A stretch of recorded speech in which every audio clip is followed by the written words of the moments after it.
This video contains spoilers for all of the 6 episodes of Fate the Winx Saga.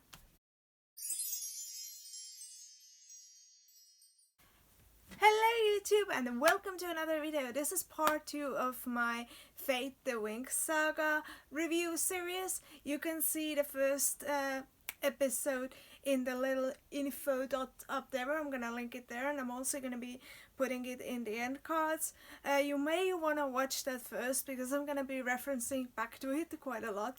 I'm actually quite glad I decided to chop my review into 2 separate parts, because now I can talk about how I felt about the first part of the series and how some of these impressions have changed since I have watched the whole series. I'm also going to be referencing the original animated Winx series quite a bit. I'm going to be comparing this live action series to the original animated series, but I'm also going to be talking about it a bit more as if it were its own separate thing, because while it does draw some inspiration from the original series, it is very far from it. So I'm gonna be trying to look at it as its own thing at sometimes, and at other times I am gonna be comparing it to the original series, simply because it is inspired by the original series, and I don't think it would be fair to look at it as its own separate thing, because it does capitalize somewhat on the popularity of the original thing, and it does take a lot of plot elements and characters and things and inspirations from there. So yeah, I am gonna be comparing it to the original series, and if you think that's unfair, I totally get that, but I hope you also understand why I think it would be unfair not to do that. So in my last video, I actually didn't talk about the plot writing at all. I spoke about the script writing in terms of character writing, and I said I thought that was quite bad, but I didn't really discuss plot writing at all. So I'm actually gonna be discussing plot writing a bit in this as well. So I'm actually gonna be starting by talking about the plot writing aspect of the series first.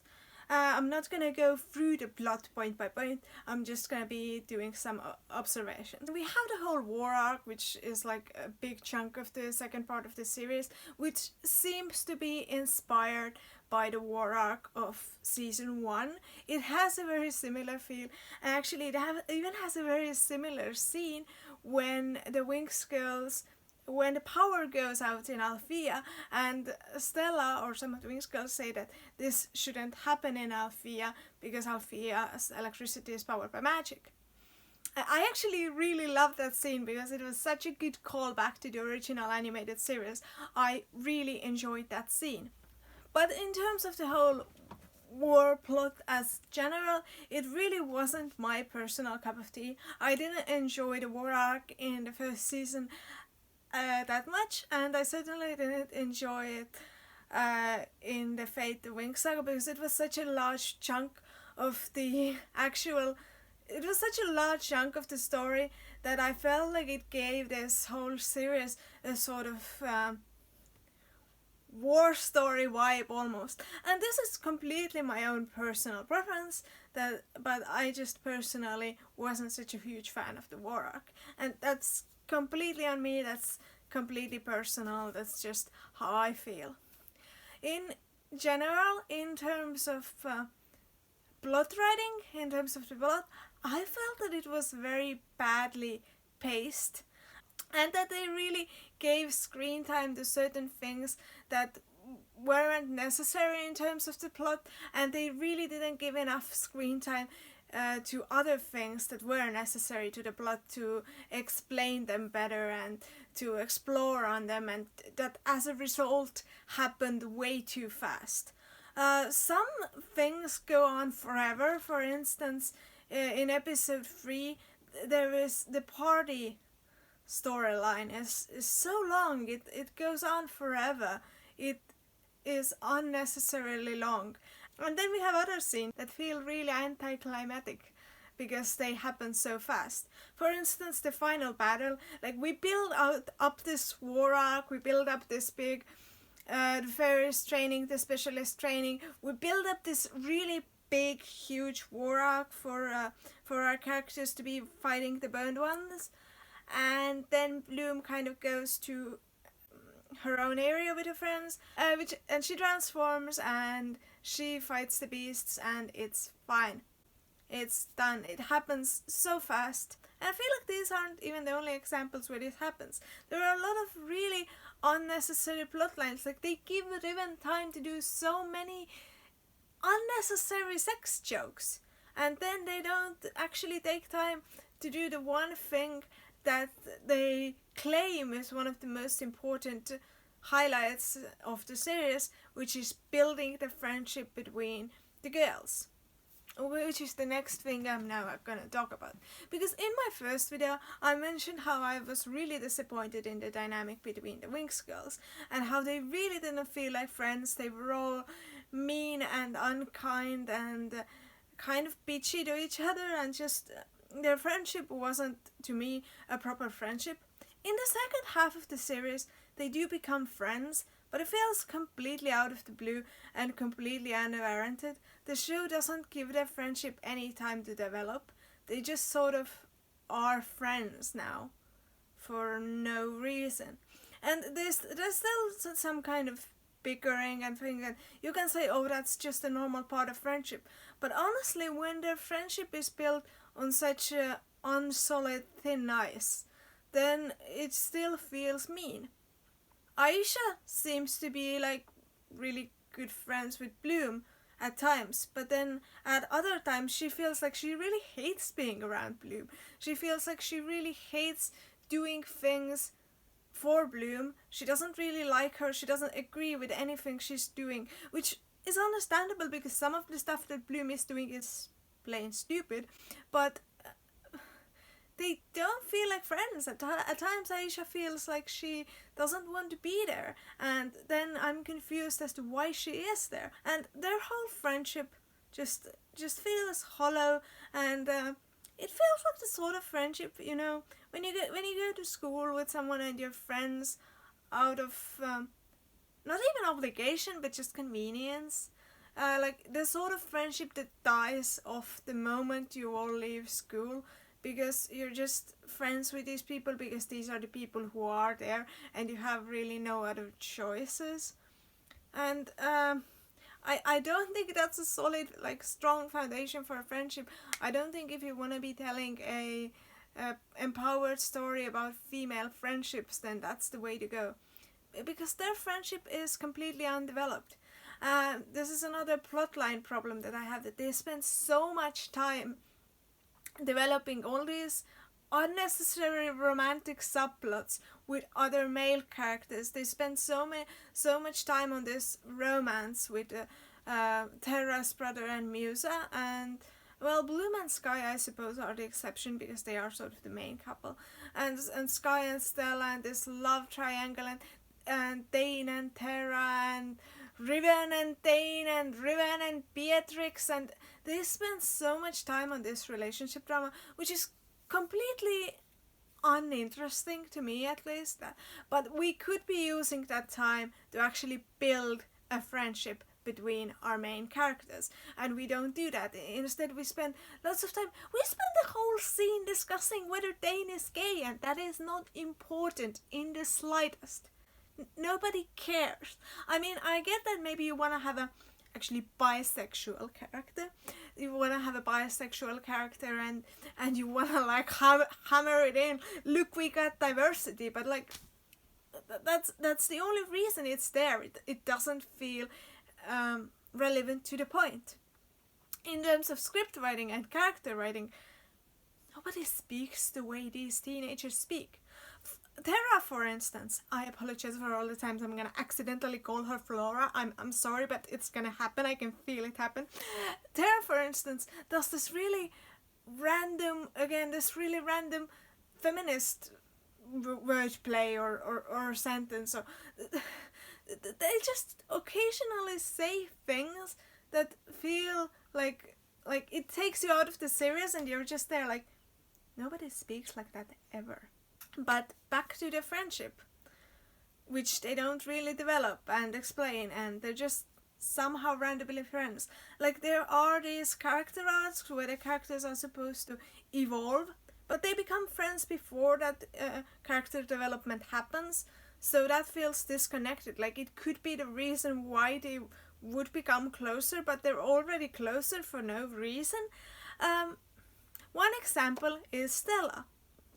Stella's mother, Luna, forces her to leave Alfea because she's not happy with the way Fargonda is teaching her, and she wants more results and she wants them now. And then Stella is sitting in the car and saying, "You could have at least let me say goodbye to my friends." And Luna is like, "They're not your friends." In which case, I don't even think Luna is being mean. She's just stating a fact at this point. Because when did Stella and the girls become friends? It wasn't established at any point.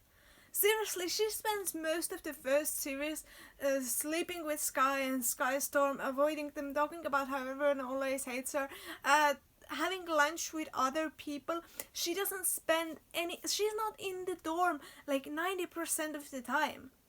So how were they friends? They haven't even interacted past like insulting each other.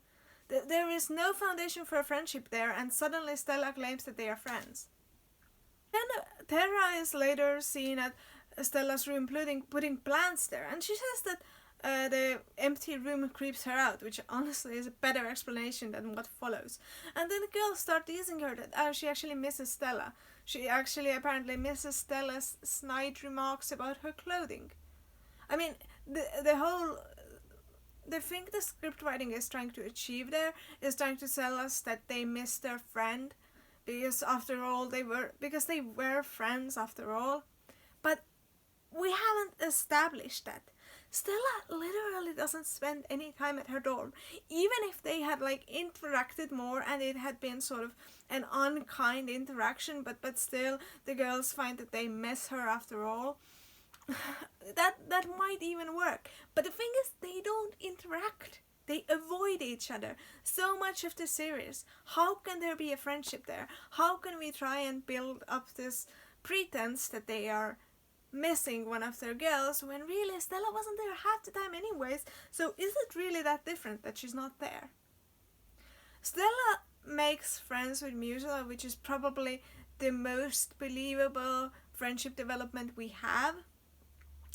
But I have a big bone to pick with Stella's character development as well. I see that they wanted to make her a character who's kind of bitchy and cold on the outside, and that's terrible, but then we get an insight into her beautiful backstory, and we feel sorry for her, and we start to like her character. And honestly, this is one of my favorite types of character archetypes. I love a bastard with a good backstory. I really like these kinds of characters. I really like when you make the audience dislike someone and then flip the script and give us an idea of why this character is actually good. Why they were acting the way they were. Why it's, if not excusable, then understandable. But they do it so poorly here. They often disregard the whole show don't tell thing, which is funny because at one point Stella does say to Terra, show don't tell, and the show doesn't do that in a lot of places. For instance, when Stella is telling us her tragic backstory, she's doing just that. She's telling us. We don't see any of it. We don't see how she went home and her powers started getting out of control or didn't work again. We don't see how when she was younger her mother was pushing her to the limit, doing anything she could to make her daughter strong and not caring about any of that. We don't see that. She just tells a story in her own words. We see what Musa sees, which is a girl talking, and that's not powerful. And later the same thing happens when Musa talks about her mother's death and how she was there and how she felt it. We don't see it. We don't see a flashback. We don't see the emotions on Musa's face when her mother dies, which is sad because we do actually have a pretty good cast of characters here. We do actually have a pretty good cast of actors here in terms that they can act. They would have played this well, I think, if you had given them the chance, because I think they're quite good actors in this series. Like, remember how in the original series, when we learn Aisha's backstory, who by the way has no backstory or character motivations in this series, but remember when we learn her backstory and we learn how she was lonely in the palace and how she had only one friend, and we're shown this through a series of flashbacks where she thinks back on these things, and then how we have a whole other separate episode that focuses on Musa and her backstory and why her father really gave up music and why her father doesn't support that. We see all of these things. We see these beautifully done artworks that show us what happened at that time. Here we just have characters talking, and I understand that this is a 6-episode series that's only about 300 minutes long, and the whole season of Winx Club is 480 minutes long, and the pacing in an animated series is slightly different than that in a live action series, but we could have taken away so many unnecessary drama, so many unnecessary boy drama, so many unnecessary Riven makes dick jokes moment. And we could have instead replaced that with a good, solid backstory building for these characters that we apparently want to feel sorry for. We want the audience to like Stella. I imagine that is what we want here. And honestly, I don't understand why they couldn't have made the Winx girls friends. There is no reason to have them be at each other's throats in the start. Okay, we have Stella. If you wanted to make Stella a tragic bastard, alright, I understand that. But why everyone else? So I do actually like some of the other plot points. I really enjoy the surprise plot point with Andreas of Heraklion and how he turns out to be alive. I didn't see that coming. I do think the plot becomes more interesting with the addition of Dragon Flames and Rosalind and the awful things that happen at Astrodale. I do think that makes the plot a lot more interesting. I do think Beatrix is a quite interesting character as well. I still think that she doesn't come off as inherently evil as the scriptwriters would probably want her to be, because everyone's sort of still in that state of being a kind of murky, grey, not good character. And there is nothing inherently wrong with having grey characters. I like grey characters. But the thing about good grey characters that don't feel good or bad is that you're actually supposed to like them. You're supposed to find them human and relatable and realistic. You're not supposed to find them all kind of equally unlikable, which is what happens here. We don't really have any pure good characters. Everyone resorts to torture or murder. Honestly, in this series, murder feels like not a big deal. I know Beatrix is a murderer, and that is supposed to make her feel like a really, really bad character. But she doesn't feel that way because we have so many characters who have resorted to murder. Not to talk about the fact that we have so many characters who are unkind and unnice to each other. Queen Luna is another character who is supposed to feel awful. And she does feel awful. But everyone else is also so awful that all you get is like, alright, she's another awful character. We have an abundance of these characters who do awful things, and it loses its effect because everyone does something terrible at one point. Stella's mother actually is one of the worst, most evil seeming characters, and I think that's intentional. I do really like Luna's powers. I think they're very cool. I think the implication that Stella could become that powerful and manipulate light to that degree that she can manipulate what everyone sees is really interesting and really cool. I think the danger in that is that she's becoming inherently more powerful than Bloom, because that is such a strong power with high impact. I feel like that is stronger than whatever Bloom can do with her fire. Also, does Bloom have healing powers? Because she heals Sky at one point, or she seems to, and we just don't discuss that, which is another show of how we are taking these important elements and brushing over them and focusing on other things which are not important at all. If Bloom has healing powers, we should really be focusing on that. We should at least mention it.